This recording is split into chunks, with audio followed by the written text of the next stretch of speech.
Let's start with Brad. Why don't you tell us or take us through the process of how this project began, please? We were working on the end of Mission Impossible Ghost Protocol, and there were some plot things that I was not happy with, and the film had tested well, so that this was not something we had to do. It was something that I wanted to do. Damon, the film was basically done, and we had like a couple of days that we could use to shoot some extra things to tie things together, and Damon impressed me with how he managed to solve the problems without upsetting so many of the things that were there. And so we did very surgically precise reshoots, and while we were involved with that, I asked him what he was doing next, and he mentioned this idea that he and Jeff Jensen had been developing at Disney, and that's what started it. Mm-hmm. Tom, you gave me a nice synopsis when we spoke on the phone. Could you pitch Tomorrowland to us? Since we're talking about it before we're seeing the film. Well, you know, it was a film that, you know, having Brad as the great storyteller that he is, it's a story that brings to light, I think, so many things that kids always aspire to, and they're always dreaming about doing something different and stretching the boundaries, and sometimes those things get squashed, and then magical things and wonderful things can sometimes happen to bring about that hope and aspiration again. And I think that's some of the things that Brad's really been able to pull out of this film that makes it a unique and a very special film. Brad, when you were developing this or writing it, did you do a lot of previs or sketches or? We did.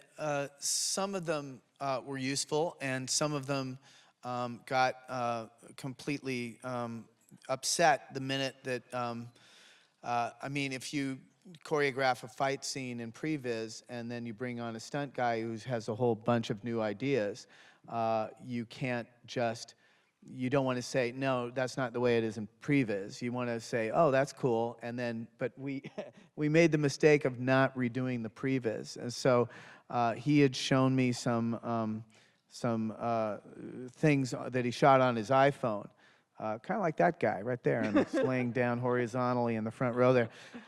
Anyway, he just shot some stuff on his iPhone to demonstrate the physical gag, and I went, great, and kind of went off to do something else, and somehow those shots became shots on a board, and I realized in horror when we were about to shoot the sequence that they'd pulled shots from his iPhone and given shot numbers to them, and so it, you know, please, if you do previs, upgrade the previs right before you shoot, or else it becomes really useless.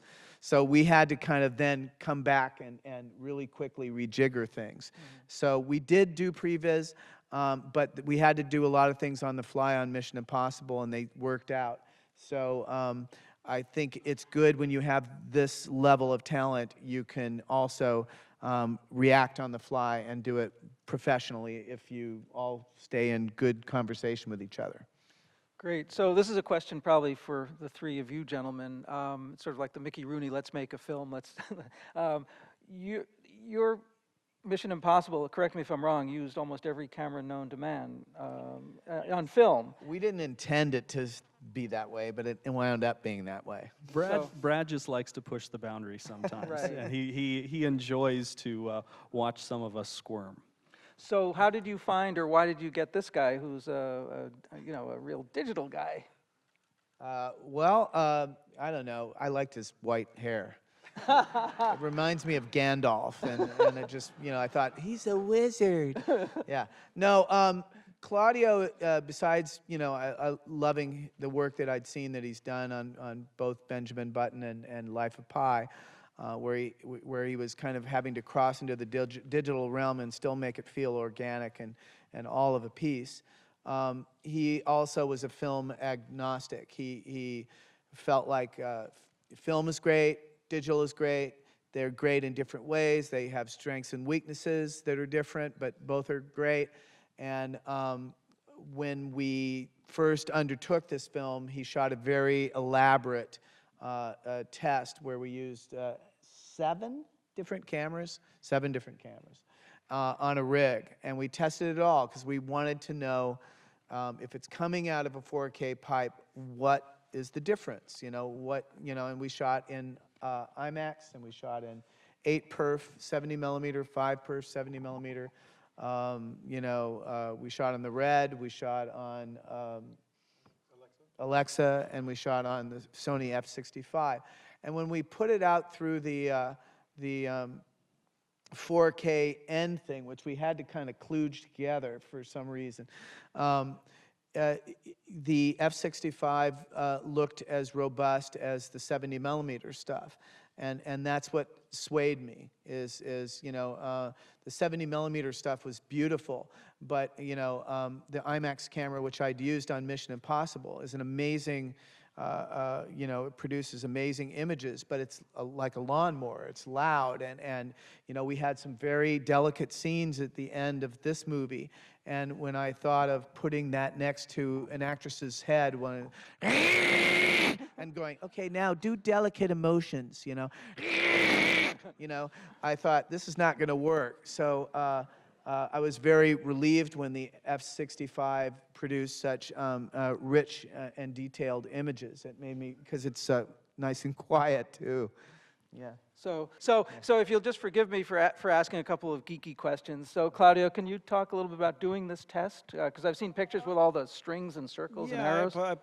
Tests are kind of biased, I always figure. So I really wanted to shoot them all at the same time. So I put a truss on a shot maker, and no one even uses those anymore anyway. But and I decided we just line up all the cameras on the thing and have a big master piano. We played all 7 cameras at the same time. And so you're never biased by your last camera being shot at sunset, which is always my fear, because you go like, wow, that last camera you shot looks great. Well, of course, it's sunset, So I didn't want any bias of cloud, so it's all shot. We shot Upper Grand, I don't know if you know, downtown, daytime, and we did Lower Grand at nighttime. And the movie, everyone says you're digital. There's a task at hand when you have to make a movie. And we had some sensitive scenes that had to be shot with available light, and a lot of it had to do with the space shuttle. We wanted to shoot a night scene, and I didn't.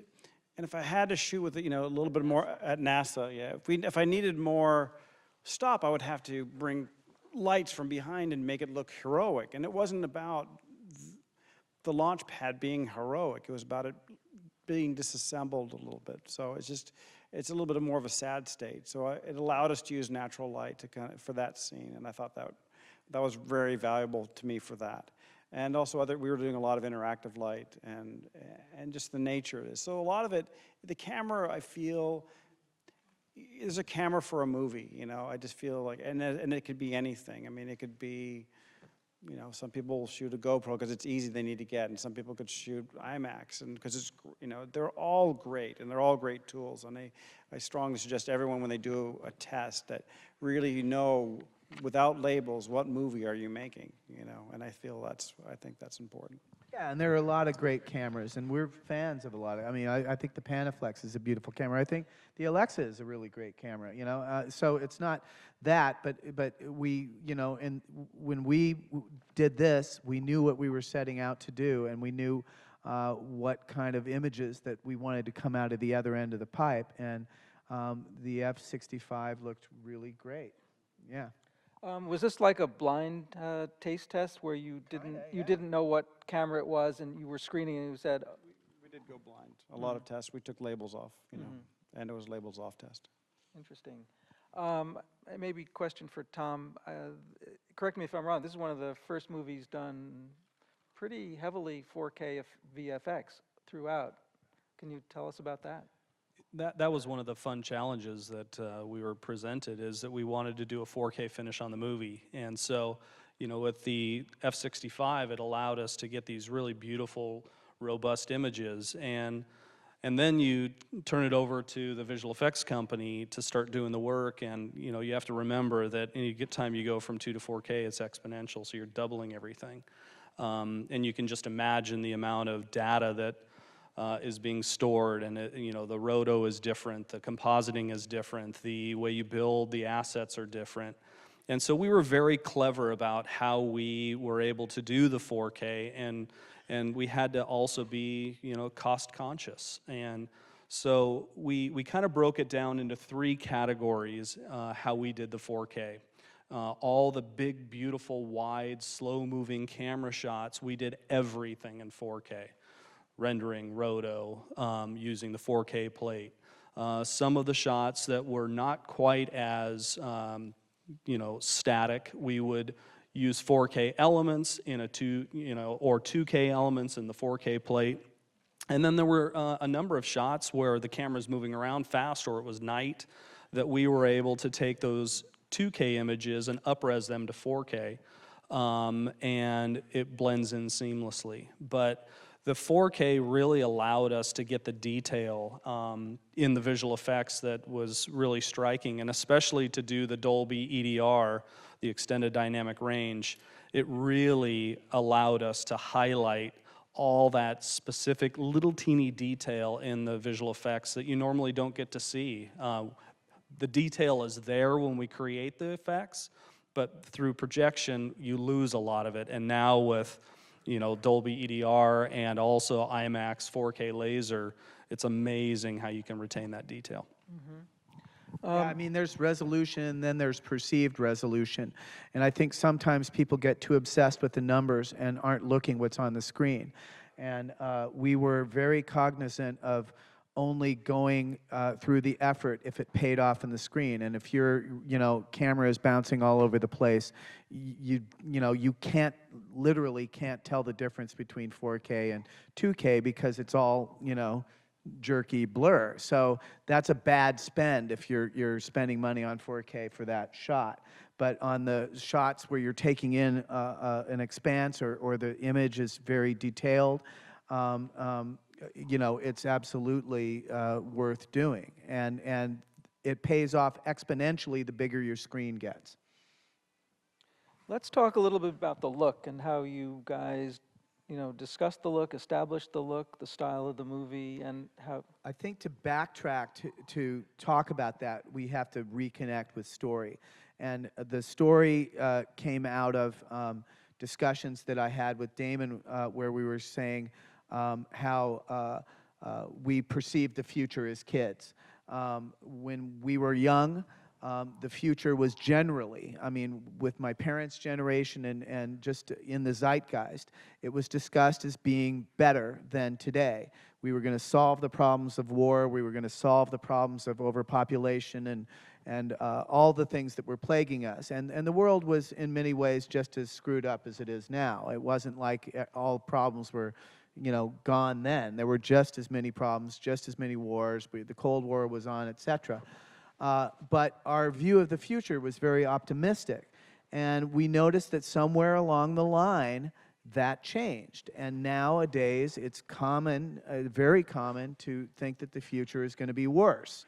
And it just is accepted. And we didn't understand what had changed. And we thought, can we make sort of a fable, sort of a fairy tale with that kind of undergirding it and play with it? And so that's sort of the basis of where this story kind of came out of. And all the decisions that were made creatively came out of that urge of what if we did a sci-fi fantasy road picture kind of thing and tried to explore that topic. What happened to our view of the future?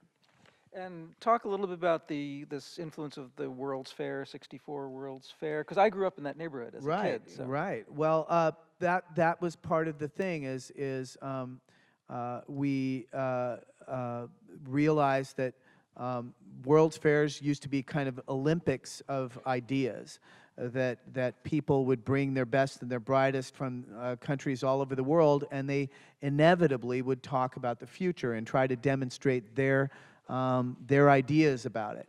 And we posited in this film, and it's a very small part of this film, but that there was a organization started by 4 people who were at the World's Fair in Paris in 1892. Yeah, I think it's 1892. But Jules Verne, Gustav Eiffel, Nikola Tesla, and Edison were all at that World's Fair. And we said, what if they got together and decided to, you know, have a secret group that met and talked about the future. And then the idea is that that group stayed together and added men and women from all races and societies for 100 years and created this. Now, none of this is in the movie. It's a very tiny thing, but it's kind of the iceberg of which the tip is the movie. And the film has a little sequence at the 1964 World's Fair where Walt Disney basically had 4 attractions that he previewed as part of that World's Fair, and a lot of people have forgotten that. It's a Small World, Great Moments with Mr. Lincoln, Carousel of Progress, and Ford Magic Skyway. Yeah, I think those were the 4. And you had Saul Bass had 2 films in 70 millimeter there. Douglas Trumbull had a thing in Cinerama, Spacarium 360 that Stanley Kubrick saw and said, who did the effects for that? And he got Douglas Trumbull from that. So it was really one of the last hurrahs of the sort of utopian view of the future. And so we wanted to put it in the film.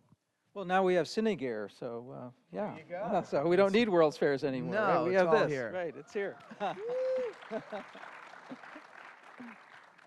Let's talk to the producer. So when did you come on board and how did you get this going? Well, I came on board just probably, oh my gosh, it was just a few weeks after you and Damon were done with the script. He's thinking in light years now. Yeah. That's I was basically on the film for 3 years.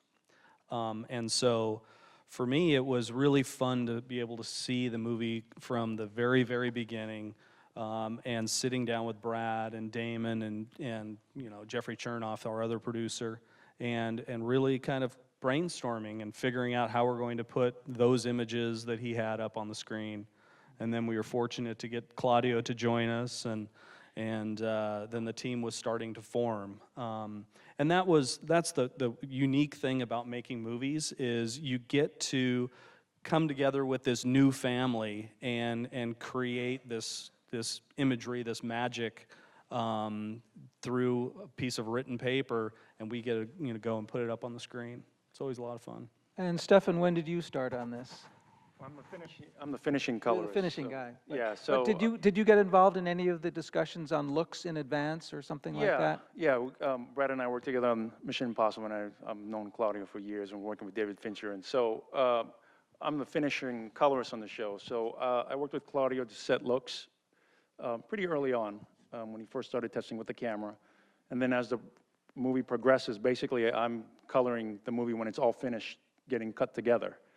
And at that point, I have a conversation with Claudio about, the feel of the movie, what they're trying to achieve, and really, at that point, I'm just kind of color correcting on my own with the images that he shot and looking at the cut and sort of getting a feel for the movie, and then I present that to Claudio and Brad, and we sort of make changes from there. And We'll get into Dolby Vision in a minute, but first, Claudio, maybe tell us a little bit about how you worked on the look with Brad and how you developed the looks on set, and tell us a little bit how you work on set. Well, I like dealing in practical. I think this movie looks real. There's no forced, crazy, hystematic look to it. It feels rich. There was a couple tone changes. There was a field behind me that I wanted to feel rich and come from a jail cell that I played. It feels cool. That was kind of in the trailer. So there's definitely certain feelings that we do play, and as it gets into the future, it slightly gets a little colder, and there's just different aspects that you can kind of play with mood. And for me, I just love when you have real practicals can really light the rooms. And there's a sequence where they run through a house, and a lot of it's done by built-in lights that I feel I just gravitate towards. Brad, tell us a little bit more about developing the story and the emotions and how you were able to convey it visually. Well, the film is a strange film. It's really hard to put into a single box. It's not really a mystery. It's not really a sci-fi movie. It's not really. I mean, it's kind of all these things and none of them. And one of the things that Damon and I was difficult for us is we had no architecture to model ourselves on. The closest film that we had to as some kind of touchstone was Close Encounters of the Third Kind. But only one aspect of Close Encounters was like this movie, and that's that the protagonist gets sort of implanted with a vision that then the protagonist is in pursuit of. But other than that, it's not like Close Encounters either. So we bumped into a lot of furniture and made a lot of mistakes along the way, but we were just trying to feel our way through the dark and say, there's something about this notion of the future. It's strange structurally because it's jumps from the George Clooney character as a kid to another character played by Britt Robertson who's in present day. And then there's a third character who kind of connects the two. And it was a challenge tonally because it has some weird ideas in it. And if you move too quickly, the audience is confused and doesn't understand the weird ideas. And if you over-explain the weird ideas, the movie starts going. And so it was constantly like this creature where it was too much information, not enough. Too much, not enough. Too much, not enough. Okay, that's it. Okay, now to the next moment. Too much, not enough, not enough. It was like balancing playing cards on their side. And so you were constantly adding information or taking it out or adding a little bit more and taking it, shaving it back a little bit. And I'm kind of not answering your question. I'm just describing the difficulty of the process. But you're also proving that the best directors are great storytellers, as you just proved just now. By my sound effects, yeah, sure. Thank you. That was great. You just You more misguided people. You think I need applause for my lame-o sound effects. He'll feel better They're if great I sound give him a effects. little support. You mentioned architecture. Let's talk about the architectural influences in the film, Calatrava and shooting instead of using CGI. I think Yeah, used a lot we of found this amazing city, courtesy of Mr. Peitzman, who saw it. We were looking at all kinds of architects, and we liked this guy named Calatrava. And then Tom saw a commercial, a TV commercial that had a couple of shots of this amazing city. And they were only in like that and it was over. And he said, I saw this thing in the commercial. I think it's a real place. And sure enough, it was in Valencia, Spain, and nobody had ever put it in a feature film before. So we went out there, a bunch of us, and saw it and managed to convince Disney to let us shoot there. It was more trouble and a little more expense, but a lot of what's on the screen is practical, which goes back to what Claudio and I both like, which is, and Tom as well, which is having something physical there in front of the camera and then augmenting it, and rather than just having people in front of blue screens. I think that's one of the things with visual effects that really calls attention to itself is when everything is 100% synthetic. And so one of the things I always try and do is go a little more old school and do as much practically in camera as we possibly can, and then we augment from there. It gives Claudio something to light. It gives something for the actors to see and react to. It gives Brad something to direct. It gives the editor something to cut with. Instead of just having a bunch of actors in a blue box, sure, you can do that, but there's something when you can have as many live action elements in a shot, it gives the visual effects companies something to have to match to and not make up. There's a lot of young people coming out of schools where they learn computer animation and they're only learning to light in a computer, and they kind of forget how light works in nature. And when you can have something for them to use as great reference, the photography, then it makes the visual effects that much better, because then you're using real things to hinge upon. I read in a newspaper that the city of Valencia is suing Calatrava because the tiles are falling off the roof. Claudio, you must have left a few too many fixtures there, or gaffer's tape left over on the roof, and something must have happened. Question for Claudio. Not true. We were just talking about, shooting real things. Let's talk a little bit about the interactive lighting, the panels, the LED BG panels. Yeah, there's a room that you're supposed to, a visualizing place, and it needed some interactive light. I don't want to give too much of the movie away, but there's a place you go to, and you just wants to be like you're enveloped in this world. And I just so despise being completely with no blue screen, and then having what I feel some movies, they'll have a constant light, but there's something changing around them all the time, but this light just remains constant. And yes, they try to move the light in CG, but it's a constant light. But when you have a real light that travels and moves around them in a volume, I just feel that gives you a more sense of place. And we on this movie really try. For instance, the guns have a little tip, and it explodes and lights the room, and then there's an effect that kind of runs down the line, and it earths the movie, I think. And as much as we can do to try to, I talked to Tom a lot. We're very much in sync of, can I do this? I really want to do this. And he says, well, maybe let's test it. And we talk about it, and we end up doing a lot of it, and I thought a lot of it worked. I mean, a lot of it I wanted to do in other movies, and I couldn't, and now I can. But Blue screen and smoke. Oh, blue screen and smoke, first one, wow. Yeah, but I think Claudio did some amazing work in Oblivion with projections, and it cost more time and effort at the beginning of the process for him to do that.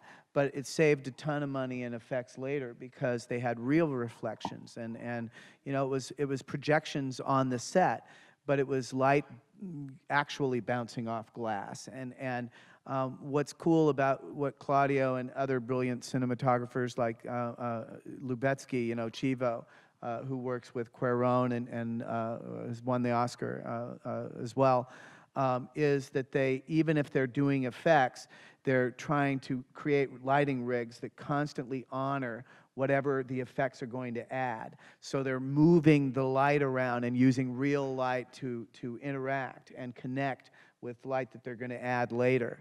And I just think it makes it so convincing and visceral, because it doesn't feel like something added on later. Even if half of it is, if you know what you're doing and you plan for it and try to make nature, work for you, I think that it makes a really convincing image, and that's what I love what these guys do. There's an example of this at the show. If anybody comes back tomorrow, DPS has an example. They have a green screen set next to one of their LED display things with reflections, and you can see the difference. Yeah. So it really hits home. So now let's talk about post. Stefan, you basically had a grade for 3 different releases, standard, high dynamic range, and IMAX, right? Can you tell us about that? And did you know about it in advance? Yeah, I kind of knew about it in advance. So it's a little bit technical, but when we normally grade for theatrical, we're grading in this color space called P3 color space, and there's a certain amount of light that's there, which is it's called 14-foot Lamberts. That's the amount of light that you see at every digital cinema projection system. There was also, we were the first movie to do an HDR pass, which is a Dolby Vision, and that's at 31.5-foot Lamberts. So there's over twice the amount of light that's there. It's also in a different color space. So what that means is that when we're grading for the movie, the way we normally do, and then when we also grade for this HDR, we're seeing more colors. We're seeing a much brighter picture. So it's a matter of massaging the picture, making the movie feel the same in this brighter color space. And also, there are a lot of sets now that are coming out that are HDR sets that are even brighter than the projection system by a factor of 10. So those images also look spectacular, but it also opens up to even more detail and different colors that are there. And so, sometimes we really love our P3 grade that we would have for digital cinema, and then we're looking at the HDR, and all of a sudden the skies are even bluer. And the next shot that the skies were matching in P3, the skies don't match anymore because it's a different color of blue now. So there are all these factors that we kind of didn't anticipate that we learned along the way. And so I think that's been the real big learning process for all of us. And it certainly puts a lot of pressure on visual effects, because their work now, where they're used to working in a certain environment for digital cinema, now they have to produce images that look correct in this much, much brighter, more contrasty format. So I think it'll be a learning process for the whole industry. And Claudio, for lighting, you knew in advance you were going to have a high dynamic range and a standard release as well. Did that affect your lighting and how you approached it? No, No. no. So, I light the That's same what I way. get a lot of the time. no. No. Not big answers. No. I just. So, I mean, just That's a terrible answer, right? yeah. Please elaborate. Please elaborate. Yeah. No, but I mean, for example, you're shooting in here, and you can barely see in the shadows. But in knowing that in HDR you will, is that going to affect what you're going to do? The camera already catches more than 14-foot Lamberts anyway, and we're always bringing things down in a container anyway. From what I capture on set, there's always a crunch down, that happens, and we just kind of are opening up the crunch down. So that's why I just don't feel like lighting differently. I like a certain way. I don't. If I could comment on that. So what happens is, like Claudio was saying, he shoots the way he has normally shot everything. So my job as a colorist is basically to take what he has shot and make that movie look the same in every exhibition device possible. So when you're seeing a movie in 3D, the foot Lamberts at 3D are at 4. So the amount of light that you're actually seeing is really, really compressed, because you're looking through these glasses, which acts like a filter. But the movie feels the same because I'm trying to make that movie feel the same at that light level. So it almost doesn't matter what exhibition device that people will create. The bottom line is, if he produces an image, in the old days they call it a thick negative, where the picture really looks good, the whites aren't clipped, the blacks aren't crushed, I have a really good solid picture to work with, then between the both of us, we come up with a look that looks like the movie should look, and makes the movie feel like it should in any exhibition device that's out there. I mean, I think the big difference is what, Stefan and I, and we all kind of do, with Stefan later on, because you kind of given a bigger bass drum. Like if you want light or you have an explosion, you can kind of give it a little bit more. But you got to moderate it. You can't just make a look from the standard version to the HDR version. You have to do a pass at it, because there's more opportunities to skies or blacks, because there's more detail in the blacks, and then the whites could be more. It doesn't mean you want to use it all. It just means you now have a new tool. And I think, and there's sensitivities to that. So that's where I think my difference in work happens. What is your impression of high dynamic range? I love it. It's just like having, those Crayola sets where, you get the eight crayons, and then there's the one where you get like 150. It's like that. It's like getting the big box, and you just have. For me, it feels like the best film, and maybe even a little more, because you can see things in dark sequences. You can get the feeling of moonlight in a really effective way. And not to say that there's been brilliant cinematographers with limited tools who have been able to get stuff that looks great in moonlight. I remember a film called Plenty, where people were landing in parachutes at night, and it looked incredibly like moonlight. But it's very, very hard, and usually people overlight night scenes just to get an image. And this new equipment is so much more sensitive, and the fact if they get it, it can come out the other end and be in a cinema where you can see into the dark and see all these subtle little things. It's just really exciting. Interesting.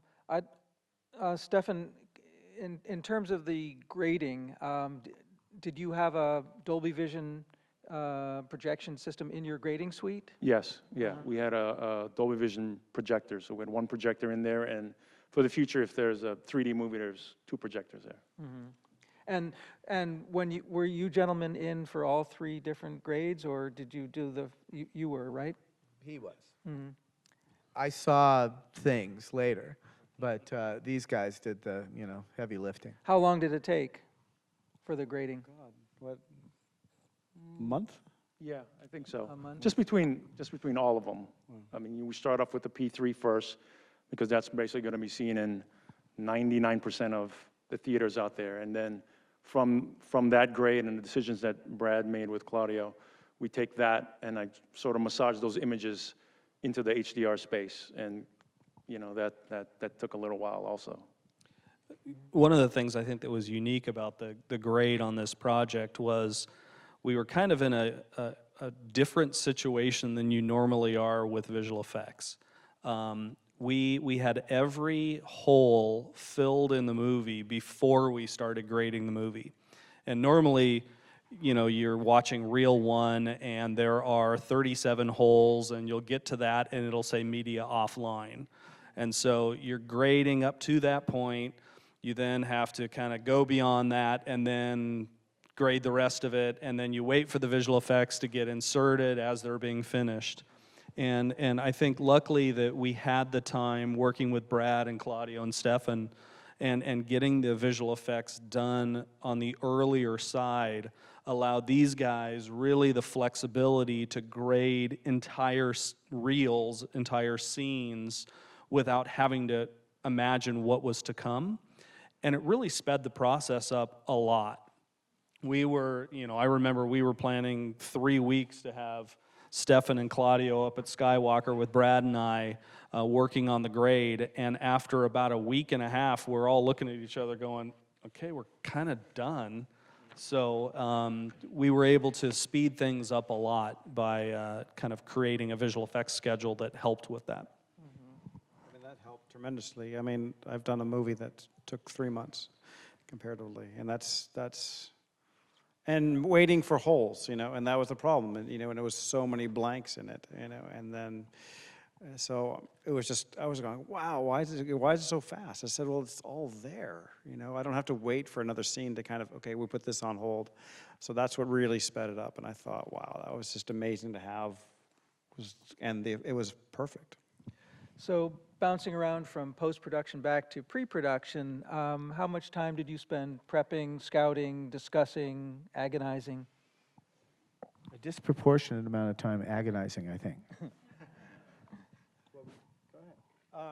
I mean, we did have we were waiting for George, so that put a little weight, right? Yeah, George was doing another film, and he was interested in doing this, but we had to wait a little bit for him, so we had a little extra time at the front.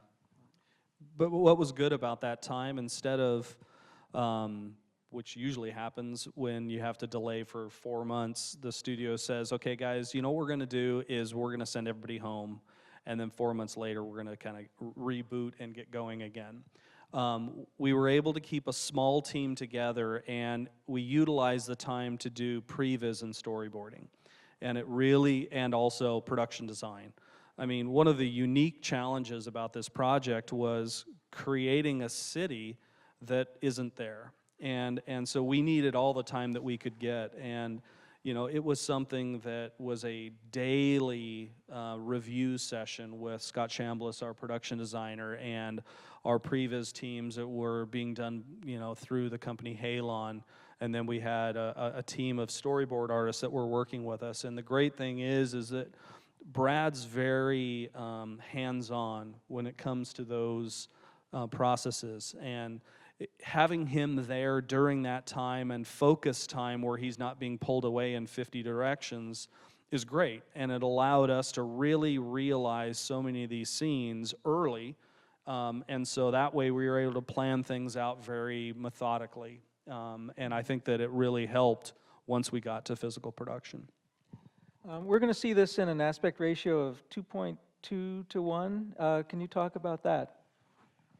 Well, we were originally going to do the Tomorrowland sections in IMAX, and there was all kinds of sort of production issues which had to do with the fact that IMAX was moving away from film and into laser projection digital, but it didn't seem that it was going to be ready in time for our release. So we were facing a world where if we shot it in IMAX film, it wouldn't be able to be projected anywhere. So that kind of made us change our plans. We actually boarded the sequences for different aspect ratios and then had to change them. And I don't know why, I was cranky and I just said, well, I want something to remain of that big movie feeling, and a lot of my favorite big movies were filmed in in 70 millimeter, Lawrence of Arabia and West Side Story and 2001, and a lot of my favorite films were filmed in that aspect ratio. And I said, can we do that? And they said, sure, we can do it. And it's caused some trouble, and there's some chat rooms that go on about they're projecting it wrong and all this stuff, and in that voice somehow I know from the chat rooms. I don't know, but I just think it's a nice shape. It's not, there's no deep meaning behind it. It's just a nice shape, and Claudio had these new sets of lenses that were fantastic, and it just, I thought, yep, it should be wider than 1.85 and not quite as wide as Panavision. So it's not too deep, but it's a really nice shaped box. Do I see a GoPro up there? That was a joke, yeah. Oh. That was the 8th camera. We didn't talk about that. What lenses were those that Brad was just talking We about? shot Master as in Fuji's on this job. Master Fuji Master Premieres, Primes yeah. and Fuji Zooms. But they were brand new for this film, and you got the only set, right? Well, it was a little bit, we were playing with some other sets. There was one set that we were playing around with. There was one really wide one that had like almost no distortion on it, which was just a trip for me. that was a lot of fun, that lens. Yeah, it's like drugs, the way he talks about it. It's like, yeah, that was really good. We had a cool idea, which was one, which I thought was fun, that we played around. It didn't work. We had a set of 1.3 anamorphics, and I thought it would be fun to do Tomorrowland, and we turned the lens 90, and that made 4.3 out of 16.9, and then it's not Tomorrowland, would have vertical flares, and then we just turn it back 90, and Does it'd this be make 2.35. any sense to anybody? Anyway, it was a fun experiment. It's pretty cool. Tests were very fun. Yeah, there's a few This is people who understand this. the group of people that will actually understand what he's saying. Right. Maybe. That's amazing. How many people understand this? Yeah, see? Look at See, I that. told you. Wow. I told you. That's we got amazing. a lot Try of it. technical people here. This is great. Because I had no idea what he was just saying. Yeah. Something. More like most That's interesting. That's interesting. mumbling. Brad, what's the influence for you, and I'd like to ask this to all of you, one of my favorite questions, the influence of art on technology that you use, and vice versa. When you see a tool, you say, aha, I can use that. It's sort of like a chicken and the egg thing. Which comes first in your world? Well, for me, it begins with the feeling, the sensation that I want, and then I try to, translate it to how that can work in a technical realm. And sometimes I have sort of a half-assed idea that kind of makes sense, and then I explain it to these guys, and they give me this look of like, oh my God, and then they kind of go, what if instead of putting these on the backs of crocodiles or whatever crazy thing you want to do, what if instead we put it on this thing and da-da-da-da, and we get it to happen. I had one shot that, I don't know if I want to explain too much. You'll know it when you see it. Where I'm just going to ruin the moment if I say it. But it's a unusual point of view shot where our hero falls down some stairs. and I remember kind of describing this rig to Tom Peitzman and saying, could we do this and and he kind of did the strange far off look and then went, I think something like that might work. So I have enough knowledge of that stuff to get a few steps down that road. I can kind of point people in the direction of what I'm thinking, but I really rely on them to make it real and finish it off and correct my, mistakes, because I'm just kind of going, blah, and then they're trying to translate that, as long as I can explain what I want it to feel like, people are pretty good at translating it. And how about for you, Claudio? You read the script, you then come to Cine Gear, you see a new piece of gear, you say, aha, I could use that in this movie, or how does it work for you? No, I think I almost lost the job from at the very beginning, right? My interview was terrible, right? Well, there was a lot of that. I read a script and I'm instantly like thinking about things, and I wasn't really expressing it outward, and I think did I lose it, right? That was bad. No, you didn't lose it. You got it. See, he still You doesn't got the know. movie, you shot the movie. Right? Well, I think I got a note back. Does he ever say anything? Well, yeah, I was like, well, Claudio, blah, blah, blah, blah. And I talked for like 10 minutes, and then I go to, and he goes, could do a little something, something. And you go, wow, this guy just won the Oscar. Right, yeah. So you must be doing something, right? I mean, you get the script, and how do you decide what you're going to use? Well, cranes. the script, I'm going in my head of what is going to be tangible, and it was just a great conversation with Tom that I had in the end that we're going to do a lot of things, which I love. Is going to be, there's going to be a lot of we're going to touch the surface where the actors are going to be on. There's going to be surrounding, so there's going to be. And the sets there were some pretty large set pieces, and we shot a lot of it, they're around the environment.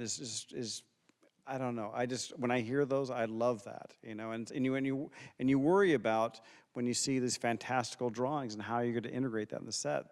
And then I start walking around, seeing the art concepts, and then I get totally excited.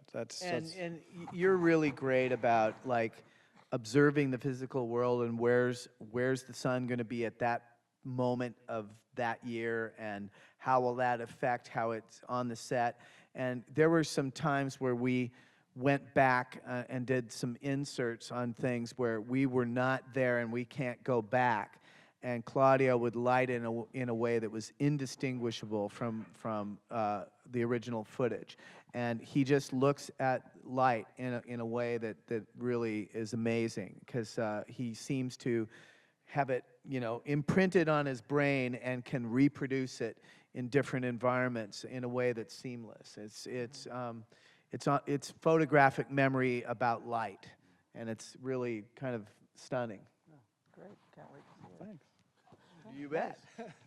What about you, Tom? In terms of technology and art, what comes first for you? Well, I mean, for me, it's story first, and that's the thing that Brad is constantly reminding all of us, that it's always story first, and then we use the tools to help enhance that story, and I think that's the biggest thing is trying to find, okay, what are those cool new tools or technologies or ways of doing things that may be a little unique, and thinking outside the box to further the story. Okay, great. Stefan, last, just and for you, and then we're going to roll the film.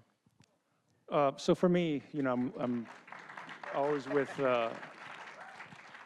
I'm dealing with technology all the time. So, I mean, the key thing is, regardless of what technology is out there, I mean, for picture quality, the main thing is going to be a cinematographer.